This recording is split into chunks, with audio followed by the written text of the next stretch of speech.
تحياتي.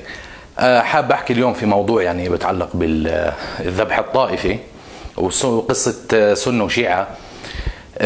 بس قبل يعني ما أبلش أحكي واستباقا لبعض التعليقات السافلة يعني اللي الواحد تعود عليها، أنا نزار بنات من الخليل في فلسطين المحتلة، مسلم سني، يعني عشان ما تقوليش يا رافضي ولا يا مسترفض ولا غيره. القضية الثانية، علشان ما حدش يقول لي يا أخي لحوم العلماء مسمومة، لا، مسمومة ومعفنة لكثرة ما أكلوا مال بالباطل، لكثرة ما ضللوا الناس، لكثرة ما كذبوا ووضعوا الدين تحت أقدام السلاطين، ولكثرة ما أرسلوا أولادنا للموت بدل أن يعمروا هذا الكوكب بالعلم وبالحياة.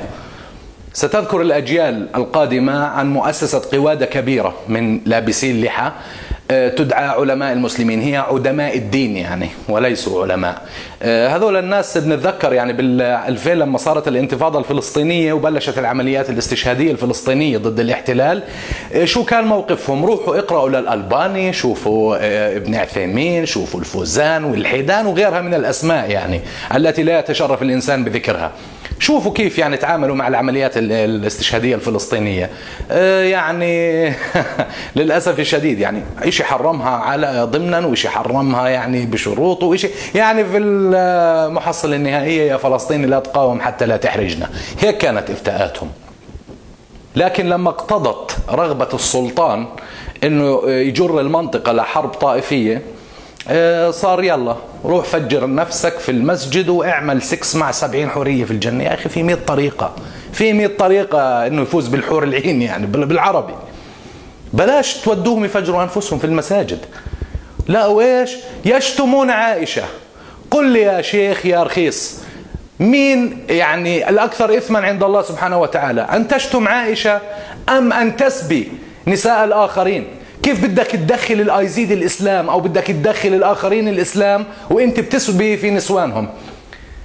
طيب على فرض أنه دارت علينا الدوائر نحن يا معشر السنة وسبيت نساؤنا، في رقبة من هذا الإثم؟ طبعا أنا يعني عشان ما حدا يفسر غلط، هناك يعني حثالات لدى السنة ولدى الشيعة، بس أخلاقيا أنا كسني لازم أخاطب طائفتي في الأول، لأني إذا بدي أتصيد للآخر باستمرار راح أصب الزيت على النار وأعتبر محرض. ولكن كمان من باب الإنصاف وللأمانة وللتاريخ، وساختنا فاقت وساختهم ب100 مرة بالكم وبالنوع وبالعقل وبالمنطق وبالنص الديني وبالنص التاريخي، وساختنا فاقت وساختهم بكثير. المسلم السني مفكر حاله أشجع يعني كائن على هذه الكرة الأرضية. ليش؟ لأنه بروح يفجر نفسه. لا يا حبيبي، الفيتناميين عملوا عمل انتحاري أقوى منك، والكاميكازا الياباني. وعشان يعني نعمل مقارنة برضو، شوف الفرق بينك يلي بتودي ناس تفجر نفسها بمساجد، أطفال مع شيوخ مع ناس تعبد الله بطريقتها هيك شايفين، وقارن بين العملية الاستشهادية للشيعي أحمد قصير ابن الحزب الشيعي حزب الله في لبنان 1982. شوف في مين فجر حاله، شو كانت الحصيلة. هذا هو العمل الاستشهادي المشرف. أما أنت أعمالك مخجلة وقذرة. أنا بعتقد المجتمع السني لازم يصحى لنفسه. صح في تجاوزات من الشيعة، لكن بصراحة إنه نناقش مين اللي بادئ يعني هذا صف سخافة. لازم نحط حد، مش نناقش مين اللي بدأ ومين اللي بده يعلل انتقامه أكثر.